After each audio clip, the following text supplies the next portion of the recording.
Welcome to Victim to Victory, the Personal Injury Playbook, the podcast to navigating the complex legal system after an injury.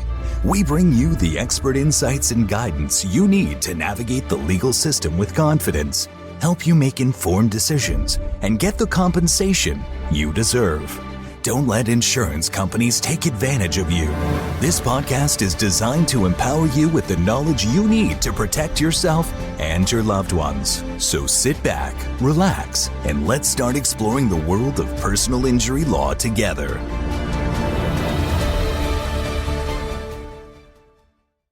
Michael Mogill is the founder and CEO of CRISP, which is recognized as the #1 law firm growth company in America. With years of experience working with law firms of all sizes, Michael is an expert in legal marketing and business development. He is also the host of the CRISP podcast, The Game-Changing Attorney, where he shares his insights in interviews and with other experts on topics related to law firm marketing, client development, and industry trends. Good afternoon, Michael. Hey, thank you for having me. Oh, it's my pleasure. Welcome to the Personal Injury Playbook. We're going to ask you some questions regarding CRISP. So what do you think are the most important factors that clients consider when choosing a law firm to work with, and how can law firms best meet these expectations? This is an interesting question because when clients are considering law firms, I think from the perspective of a client is oftentimes very different than the perspective of a lawyer or a law firm owner. So a lot of times what I see is many law firm owners do a great job of perhaps marketing to other law firm owners. So meaning that they're all familiar with one another. You go to their websites, they're all, super lawyers. You see the same awards, you see the same type of recognition in many ways. I mean, not taking anything away from that, but to a prospective client, if they're doing a similar search, many websites look the same. They have, they're all saying, I'll fight for you. They all have the same awards, that it becomes very difficult for a legal consumer to differentiate amongst lawyers. And many times they cannot really tell apart, who's a good lawyer from a great lawyer. Like they just don't know. So they rely upon things like maybe Google reviews, or they may rely upon things like, how else could they get to know you? Maybe there's a video on your website, tells your story. It creates, a degree of connection and authenticity that can help them to get to know you. But in most cases, they just don't know. So most consumers, they rely on finding an attorney through either a referral, through, a friend of theirs, or word of mouth, or they pass by the same billboards every day. And then, one day they have a legal need and they remember that, said billboard, or they're familiar with something that you're doing in your community. Maybe you hand out turkeys every Thanksgiving. So they make that decision that way. But my point in saying this is that it's generally not a very logical decision. It's largely an emotional decision that takes place when someone is hiring a lawyer. So if you know that to be true, the key things that I look at is just that, one, are we out there in the community? Are we known? Because you can't really get hired if you're the best kept secret. And then when someone does come across us, do we do a good enough job of differentiating why someone should hire us as opposed to another lawyer or another law firm? Like, have we given them a reason outside of saying we're the best, right? Because the challenge of saying you're the best is if everybody else also says that, then how does a consumer differentiate amongst law firms who all say they're the best, right? I've actually never met a lawyer who says they're not the best. So, it's just something to consider. So it's getting known, then providing, differentiating. And I think that one of the best ways to differentiate, because in many ways, it's not about being better. Standing out is about being different.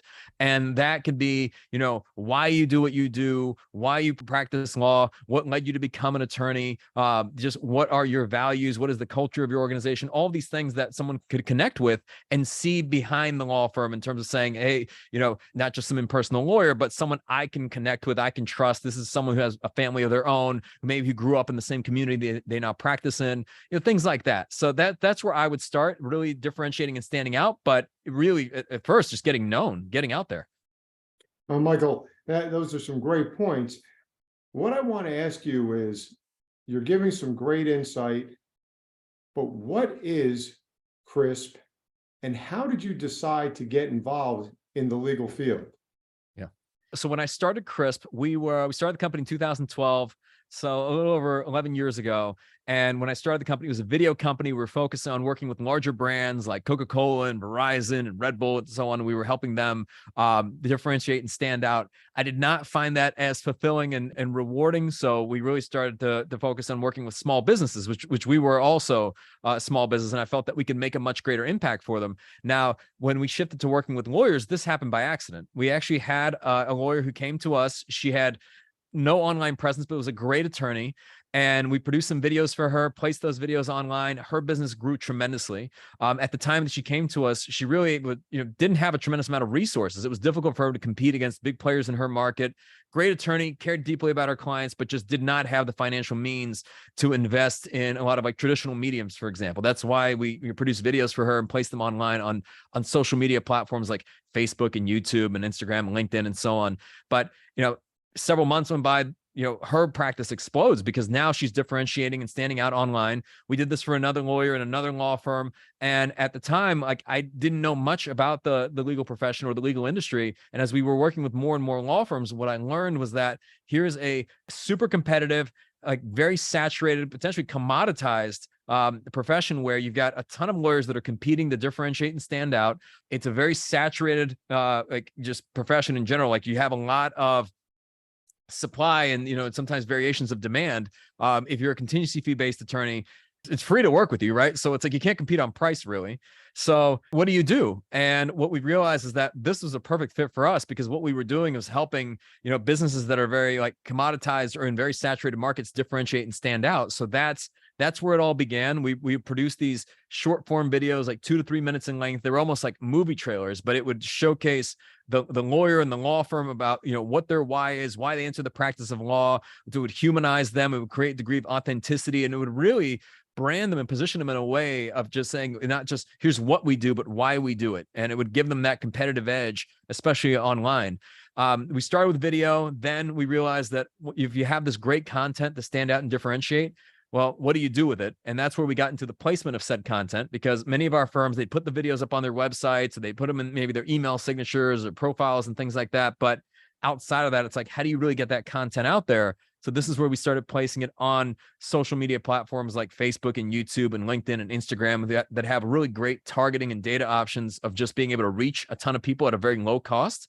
And then from there, we realized that if you can help somebody differentiate and stand out with video, and then with marketing, you place the content, you get the phone to ring. It's like, well, what happens when the phone rings? And we realized that many of our firms, like you could solve the marketing problem, but then you have in many cases an even greater problem of, well, are we answering our phones properly? Like, do we have a great team in place? What's the infrastructure of the firm like? What's the operation like? Do we have great leadership? All these different components that really should be the foundation of the firm. Then that's where we enter the coaching space. That was several years ago. Now that's grown to over 1,000 firms, and not just law firms, but is also coaching their teams primarily on hiring, culture, leadership, mindset, marketing, all the things necessary to run a great legal practice. So it's really just been this progression of video to marketing to coaching. So what should a client be looking for when they're looking to hire a top attorney? Yeah. So it's like what they should be looking for or what they are looking for, because I have my thoughts on what they should be looking for is they really should do their due diligence and research and really vet lawyers appropriately, of making sure that they are litigating cases and like what their experience is, is in the community. And then they should, just make sure that this person is able to spend that one-on-one time with them and provide that attention that they need, and really, vetting their practice to make sure that they're living up to their marketing when they call, that they're getting great service and they're getting, provided with a great client experience. They're getting callbacks and case updates. Like that's what I think they should be doing.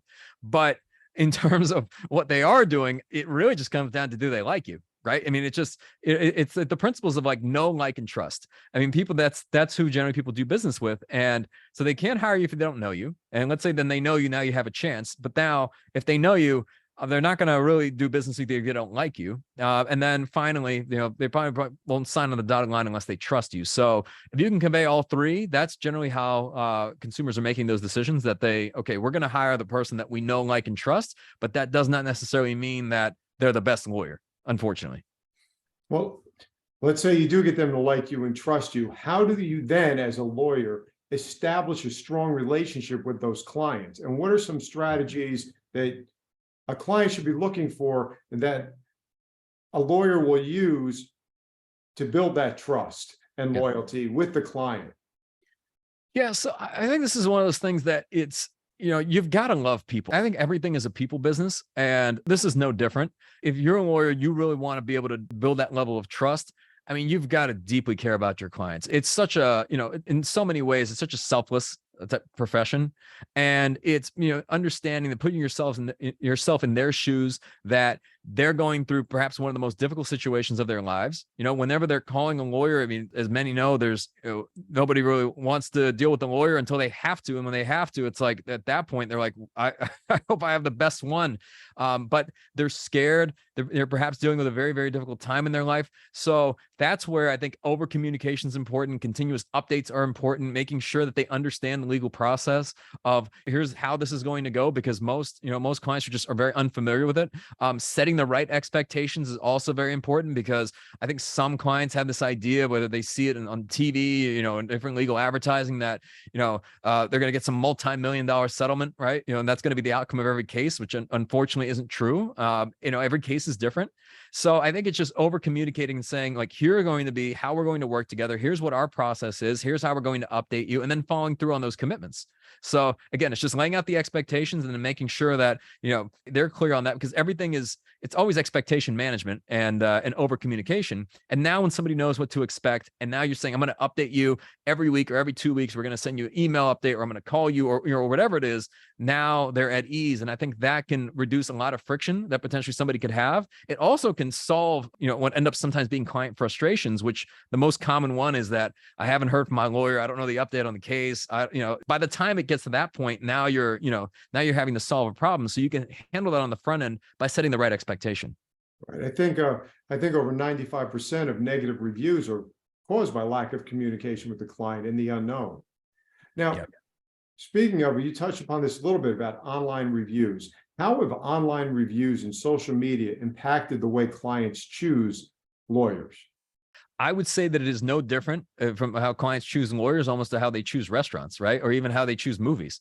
So, I mean, I don't know if there's some daredevils who listen to this podcast that just pop into a restaurant and like don't even look at the reviews. They're just walking down the street and say, hey, let's try this place. Or they just go to the movie theater and say, you know what, I'm going to take a flyer on this movie. I think in many cases now, people, the same way they're shopping on Amazon, is they're checking reviews. And this is a great way of them just to set themselves up for, potentially, if to know, one, I'm not going to have a bad experience, or I'm not going to have a bad outcome, because it's all, it's social proof.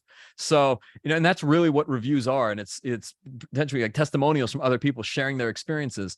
Now, generally what you'll see, the types of people that leave reviews are the ones that are either extremely unhappy, or the ones that are extremely happy. So you have like the two extremes. It's generally, the people leaving reviews aren't the ones that are like, okay, I had an okay experience, right? It's like, it's polar opposites. And the goal is to get, as many of the ones that are extremely happy to leave the reviews, and then the ones that are unhappy to resolve those with them before they leave reviews. So, I think that what that really comes down to is when somebody's doing a search online, let's say they're looking for a lawyer, they'll visit your website, then if they type something in Google, generally the firm like Google My Business page shows up. They'll see how many reviews you have. Sometimes we see people choosing lawyers just because one law firm has more 5-star reviews than another law firm. And the interesting thing about this is sometimes the firm that has fewer reviews is much more experienced, is much more like, just, let's say, credible in many respects. They've got great trial lawyers. But, the other firm has prioritized reviews, and they have like 5 times as many, and they're getting all the calls. So it's just understanding that those are signals to people that, one, people are doing business with you. They're having great experiences. They're having great outcomes. I think about it no differently than on Amazon. If you were going to buy an Amazon product and one product's got, let's say 500 5-star, even 4-star reviews, and another one's got like 3 reviews, I mean, you're not really going to take a chance on the 3 reviews, even if they're all 5 stars. What are some of the common concerns that clients have, other than a lack of communication? What are some other concerns that clients have, and how can law firms address those concerns? Yeah, so I think a lot of the concerns, they'll all in some way come back to communication or some sort of expectation setting, because the client has one expectation and it perhaps differs from the actual experience that they have. And I think that's what leads to those concerns. So it is, responsiveness, response time. It could be down to the level of service that they're provided. So if somebody's rude to them, or they have to wait on hold for an extended period of time, or if just in general, if they're having a difficult time getting a hold of their lawyer, just being out of the loop. I think those are really a lot of where the main concerns are. Generally, I find that clients don't really know whether they're doing a good job or a poor job on their case, but they will make default to you're doing a poor job if they don't hear from you for a long time, right? Because they may think you don't care or that you're not vested in, in serving them. So I think this is where it's important to provide almost like a Ritz-Carlton level of service. And the reason why I feel this expectation comes up is that now consumers are having these experiences with other brands. So the experience that they have with, Starbucks or in their Apple store or they're on Amazon, like they begin to associate, well, these are the types of experiences that we, really expect from the businesses we do business with. So that now when they go to a law firm, it used to be the case that you could really provide terrible service or really a complete lack of customer service, but you were really the only option and they had no choice but to work with you. But now, because that it's no longer the case, it becomes imperative to where they're getting updates. Clients get updates on, let's say they go on Amazon, a tube of toothpaste, right? They say here, they place the order, they get an email confirmation. They say it's shipped. Okay. It's on the way to you. Okay. Delivery en route, delivered. I mean, they're getting updates almost to the minute and they can check it anytime. So now when they're doing it with the law firm, they want to get an update on their case and they're like, man, I sent an email, 12 hours ago, and I haven't heard back. And it's like, what's the big deal? 12 hours, but they're used to getting updates every 5 minutes. So I think that is what creates that difference in expectations. So the onus, I think, on law firms and really any professional services based business is to over deliver when it comes to customer service and client experience. And the main reason for this is not just that client has a great experience, but many of the best cases come through referrals from other clients, right? Other clients or other lawyers. And when you think about the fact of like how much you will invest in marketing and the cost of acquisition of acquiring a case, and then you think, well, if I just treat my existing client base great, right? I know you and I have talked about this before where, a good way to look at it is, to consider the fact of like, imagine that you have to narrow your entire client base down to one client. Like, let's say you're one ideal client, you get to pick one, and all future clients must come from that one client. How would you treat them? And if you look at it through that lens, and if you approach every client that way, that's a great way to be able to expand exponentially. That's true. My partner always says, your clients are walking billboards. Yes. They can either say you're fantastic, or they can go tell people that you're not very good. So, oh yes. How can you then use technology to help in the practice of law and help the client experience through technology? Yeah.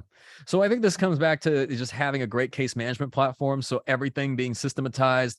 There's a lot of great applications also around like just processes within a law firm. So one that we've recommended before is Trainual.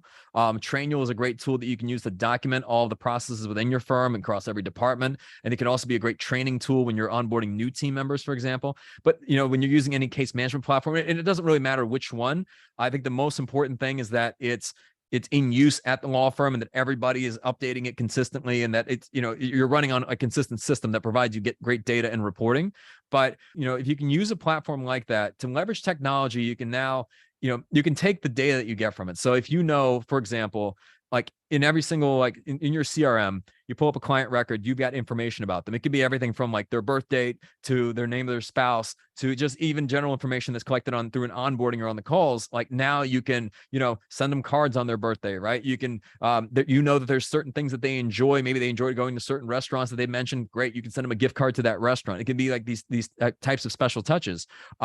Also in general on a CRM, you can have, you can know when is the last time this contact has been touched. So meaning that when's the last time they got an update? How long has it been since they've received any sort of information from us or any sort of communications? It could be anything from an email to a phone call to a voicemail, anything like that. And if you're logging this stuff appropriately, you can then sort and say, well, if, let's say over 14 days has elapsed or maybe 30 days has elapsed, then we need to make sure that here are the records that we need to, follow up with.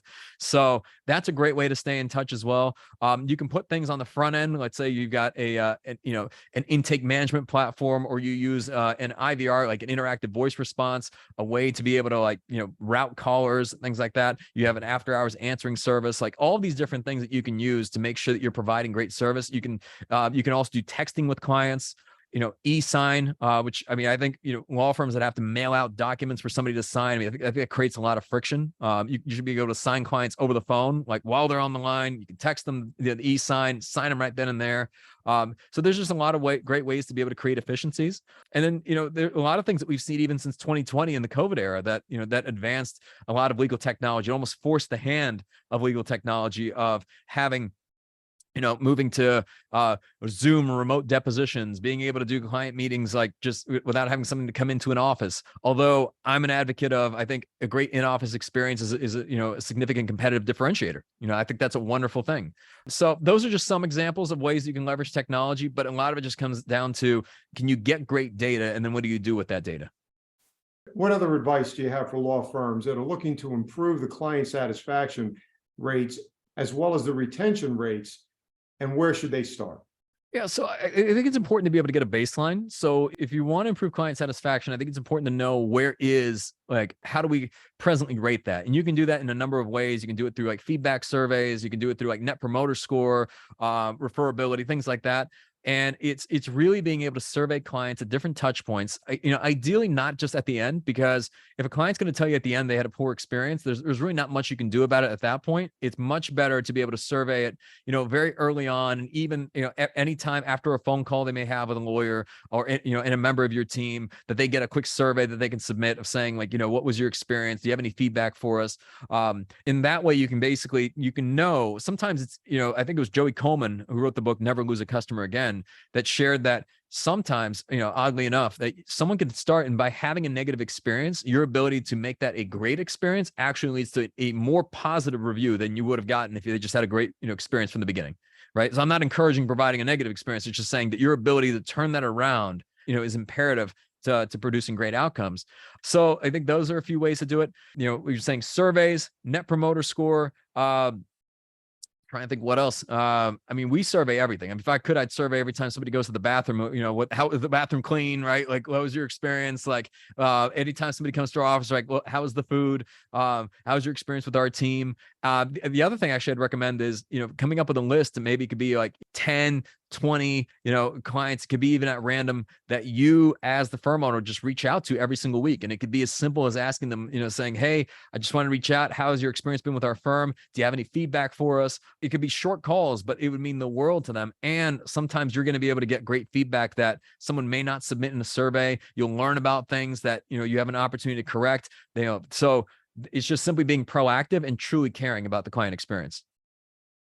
How can a law firm not only please an individual, but how can they then also provide quality to small and medium and large corporations? In our business, we're dealing with individuals, but how can a law firm deal with all those expectations, not only the individuals, but the business owners? Yeah. Well, so it's interesting in the sense that, yes, there are differences, but ultimately everything is, again, people-based. And for individuals, let's say you're B2C versus, let's say a B2B, it's figuring out who the stakeholders are. Let's say if you're working with like corporations or even small businesses, it's like what the stakeholders, who they are, what's important to them. It always starts off, I think I would never assume that value means the same thing to two people. So meaning that, for one person, value could be, a great settlement or a high outcome on a case. For another person, it could be, a speedy settlement, right? Being able to get this done quickly. So I think it's important to be able to ask people at the start of any engagement of like, what is an ideal outcome for you? What is value to you? Because I've seen, law firms in the past, and they'll say, in their mind, they think, I want to get the highest outcome possible, but it takes 3 or 4 years. I mean, the client, who just went through one trauma doesn't want to kind of live through this, for 3 or 4 years, and they get to the end and they say, man, I got a great outcome, but it was just a very poor experience. So I would not always assume that, value is always going to be monetary. And it just starts by asking somebody like, what outcome do you hope to achieve? What would be the most valuable thing here? Is it's not always about money. I mean, somebody who's lost a loved one, for example, no amount of money can bring that person back. Well, that's very true. And sometimes the studies show that it's not about what you do for somebody, but how you make them feel while you're doing it. So it's not always the outcome, it's how you treat people. Absolutely. So how do you think law firms can differentiate themselves from the competitors? You said the first thing they have to know you. So what can law firms do to stand out from the crowd, but still provide high quality legal services? Yeah. So I'm not necessarily advocating you don't have to walk around in like a, yellow suit or purple suit. You don't have to get ridiculous. Although I've seen some firms that do it, and if it works for your brand, I mean, depending on I've seen some lawyers in college towns, and that's how they do it, and they stand out. And that works for them. Many of the firms we work with are, they're not really focused on being like the goofy lawyer. They want to be seen as like a professional, and the types of clients that they attract tend to be more discerning clients and generally yield higher value cases. So for them, the goofy marketing isn't really what's right for them. I'd say that, a lot of it is just being able to articulate, what are your values, what is your why, and finding ways to be able to do that. So an example could be, let's say you have to be very clear on what your messaging is. So we call it like a unique value proposition of, why you decided to become a lawyer, how you're different, and why someone should hire you and not your competitors, and being able to like really have a succinct message around that. It could be, for example, things like basically small firm experience, big firm results, something like that. Just giving like a quick example of that. And then having that messaging be consistent and prevalent throughout your marketing. Another great thing that we're seeing now, especially, is that it's difficult to connect with a business. So if you're just like a law firm marketing as a law firm, many people online generally don't follow law firms on social media, right? It's just like the same way you wouldn't follow like a dentist, right? Like in your dental office. It's like generally that's just not the type of content you're really curious about, quite frankly. But if you brand yourself and you're putting out like your own content, right? It could be things you speaking about areas of expertise that you have. It could be related to the practice of law. Maybe there's something that happens in the news or in the media, and you have, kind of a perspective on it. You can shed some light on it. You can record some sort of video clips. It could even be candid. Those tend to do quite well. It could also be something completely unrelated to the practice of law. We work with a firm. One of the lawyers just is a chef, loves to cook. And he records like these cooking videos of like foods that he cooks, and and people in his community follow him and they love him. And, he's got, they follow all of his cooking videos, and yet they come to him for, all their legal needs as well. And they refer their friends, but he's been able to differentiate, and he didn't have to differentiate as a lawyer. He just differentiated as the fact that, this is what is authentic to him. This is what he enjoys. And he's been able to build a brand around that. So it's really thinking about what type of content can I produce that would be interesting or valuable to somebody else. And if you continue to do that, so it could, again, it could be legal FAQs. I think these actually do quite well. We're seeing on platforms like TikTok and even Instagram that they do really, really, really well. If there's something in the news, you can do what's called like news jacking. Like I remember when the Johnny Depp Amber Heard thing was going on, so many law firms would record these short videos saying, well, here's my perspective on the case. Or some Netflix show comes out and it's like, some crime documentary, and you have lawyers providing their perspective on it. But people are really interested in those things. And look, not every single one of those is going to yield a case. Just because somebody consumes some content of yours doesn't mean immediately they become a client. But then they start consuming more content. They start following you. It's just really understanding that, you can build a great brand by playing the long game. I mean, if it's really a kind of a function of, long game versus short. I see a lot of practices that focus on, I need to win today. I need my phone to ring today. And if you need that, I'd say you can invest in lead services. You could do pay-per-click, but generally what happens is that those don't really yield great cases. Then someone says, I don't like, these are very low value cases. They're very low profit margin. I want the great cases. Well, the best ones are going to come through referral. And the best way to get referral is to build a great reputation. And that takes time. So looking ahead into the future, what do you see the biggest trends and challenges facing law firm clients, and how can law firms adapt to the changing needs and expectations of the clients of 2024 and beyond? Yeah, I would almost argue that the biggest challenges maybe facing law firm owners, and there's really two things. So one is going to be non-lawyer firm ownership. So we're starting to see this more.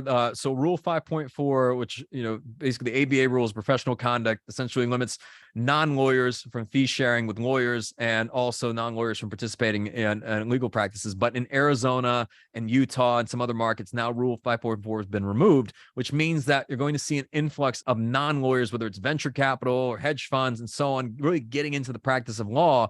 And you're going to see a lot of like non-legal talent come in. We're seeing a lot of great practices that are really run by non-lawyers. And that's not necessarily a bad thing, because you get these Fortune 500 CEOs that are amazing operators. I know it can be scary to lawyers, but if you run a practice and you have the ability to bring in one of these types of people to your practice, it could give you a significant competitive advantage.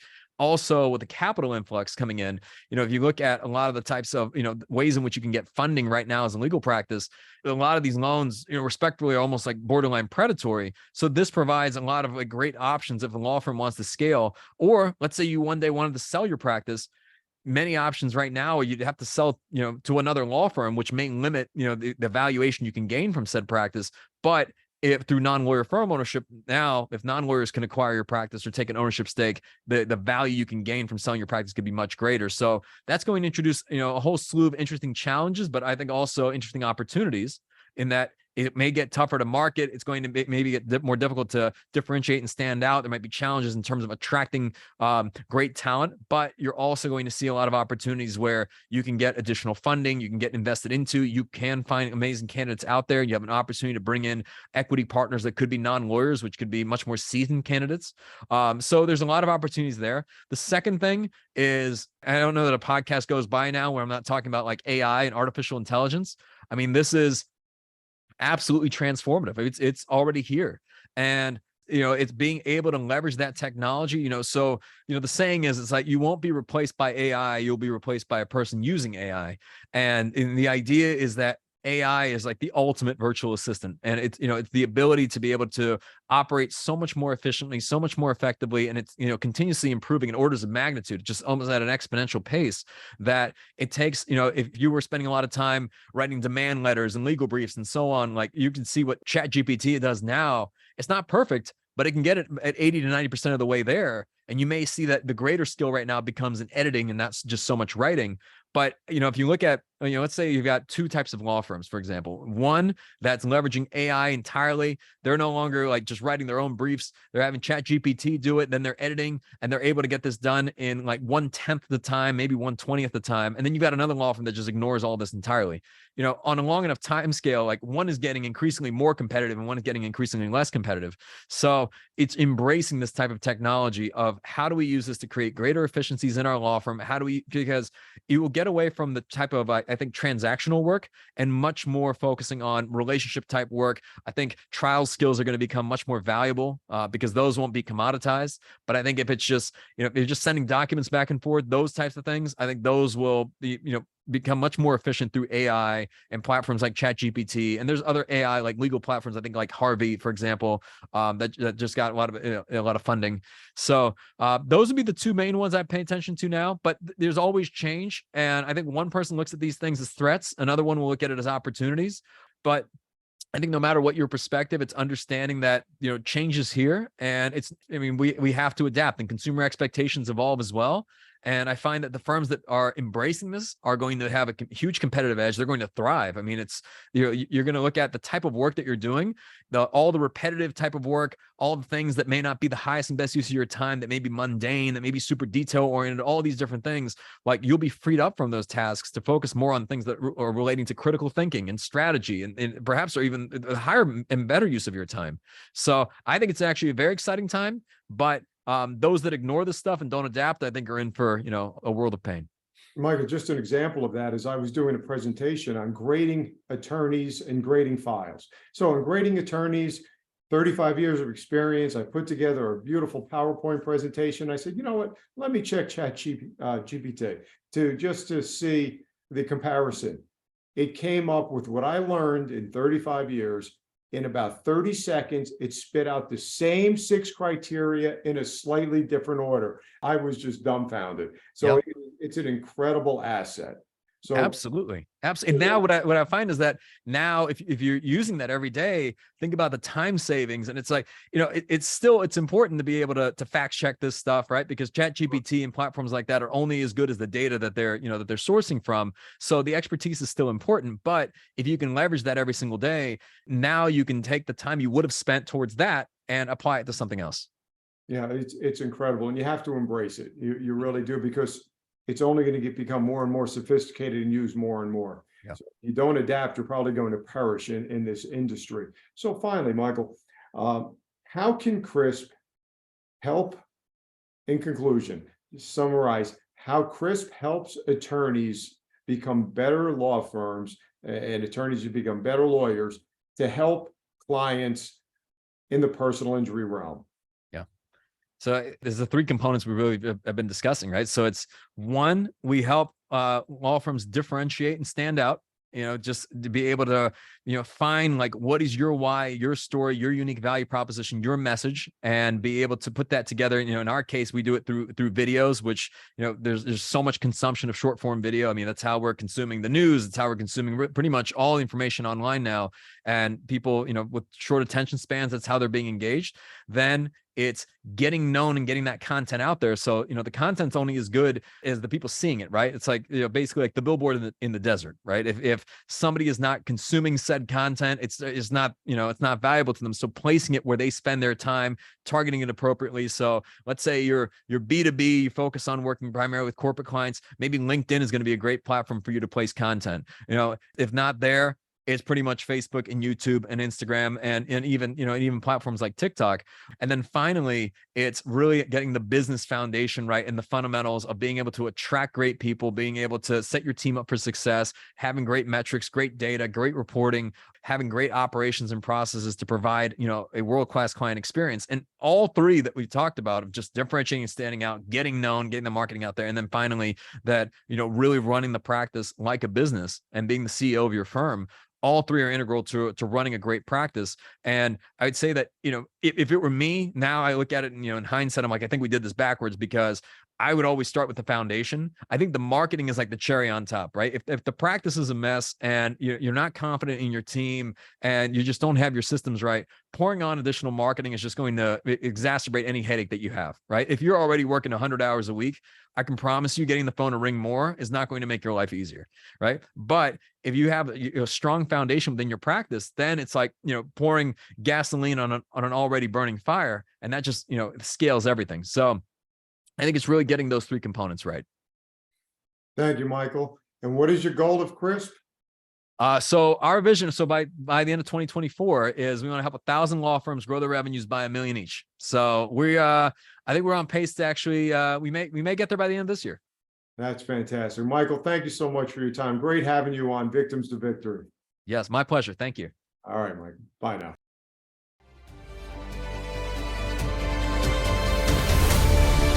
Thank you for tuning in to Victim to Victory, the Personal Injury Playbook. We hope you found today's discussion insightful and helpful as you navigate the complex legal system. If you or someone you know suffered from a personal injury, don't hesitate to reach out to us at 1-800-489-0004. Our team is here to help take you from victim to victory. Remember, taking legal action after a personal injury is a critical step in protecting your rights and securing your future. So don't wait. Make the call today and let us help you fight for the compensation you deserve. We'll be back next week with more expert insights and information. This podcast is intended for informational and educational purposes only and should not be considered legal advice. The content of this podcast is based on the laws and regulations of the United States and may not be applicable in other jurisdictions. Additionally, any information shared on this podcast is not protected by attorney-client privilege or any other type of confidentiality. Remember, this podcast is for informational and educational purposes only and should not be considered legal advice.